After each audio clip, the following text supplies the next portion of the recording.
ఇప్పుడు ప్రపంచం మొత్తం ఒకటే ఉత్కంఠ. ఇరాన్ అమెరికా మధ్య యుద్ధం ఏ మలుపు తిరగబోతోంది? అగ్రరాజ్యమైన అమెరికా ఇరాన్పై బాంబుల వర్షం కురిపిస్తుంటే ఇటు ఇరాన్ తన ప్రతీకారాన్ని తీర్చుకుంటుంది.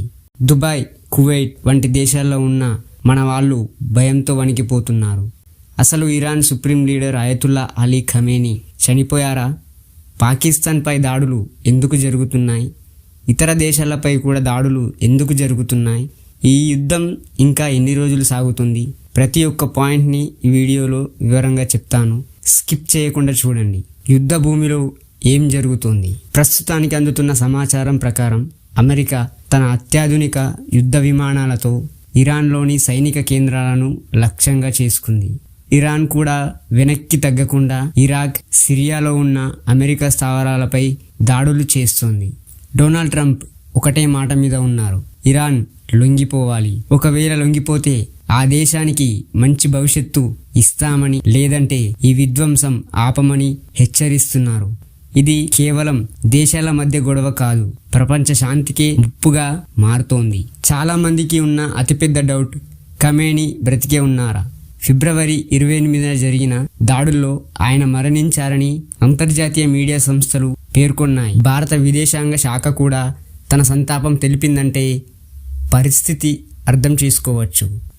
ఇరాన్లోని కొన్ని వర్గాలు దీన్ని దాచిపెడుతున్నా వాస్తవానికి ఆయన చనిపోయారన్నది దాదాపు ఖాయమైంది. దుబాయ్ మరియు ఇతర దేశాలపై ఎందుకు దాడులు జరుగుతున్నాయి? ఎందుకు బాంబులు పడుతున్నాయి? అమెరికాకు చెందిన అతిపెద్ద సైనిక స్థావరాలు, మిలిటరీ బేసెస్ దుబాయ్ ఆయా దేశాల్లో ఉన్నాయి. అందుకే ఇరాన్ ఆ స్థావరాలను టార్గెట్ చేస్తుంది. పాకిస్తాన్ బోర్డర్లో ఉన్న మిలిటెంట్ గ్రూపులపై ఇరాన్ దాడులు చేయడం వల్ల అక్కడ కూడా కలకలం రేగుతోంది. ఆయా దేశాల్లో ఉన్న మన భారతీయులు భయపడాల్సిన అవసరం లేదు. మన వాళ్ళు ఎక్కడున్నా రక్షించడానికి భారత ప్రభుత్వం ప్రత్యేక ప్రణాళికలు సిద్ధం చేస్తోంది. ఇప్పటి వరకు జరిగిన దాడుల్లో సామాన్య ప్రజల కంటే సైనిక ఆస్తులే ఎక్కువగా దెబ్బతిన్నాయి. ఈ యుద్ధం ఇంకా ఎన్ని రోజులు జరుగుతుంది? ఈ యుద్ధం ఎప్పుడు ముగుస్తుంది? రష్యా మరియు చైనా దేశాలు ఇప్పటికే సీజ్ ఫైర్, యుద్ధ విరామం కావాలని కోరుతున్నాయి.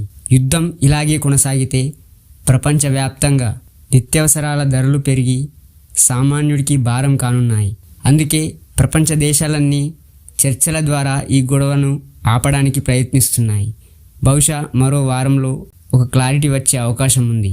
విదేశాల్లో ఉన్న మన వాళ్ళ కుటుంబ సభ్యులకి చెప్పేది ఒకటే, మీరు భయపడకండి. సోషల్ మీడియాలో వచ్చే ప్రతి వీడియోని నమ్మి టెన్షన్ పడకండి. యుద్ధం ఎప్పుడు భయంకరంగానే ఉంటుంది, కానీ మన దేశం మన వెనుక ఉంది. మీ వాళ్ళతో ఫోన్లో మాట్లాడుతూ ఉండండి, వాళ్లకు ధైర్యం చెప్పండి. ఈ వీడియో మీకు వాస్తవాలను తెలియజేసిందని భావిస్తున్నాను. మరియు కీలక సమాచారం తెలిస్తే వెంటనే మీకు వీడియో రూపంలో అందిస్తాను.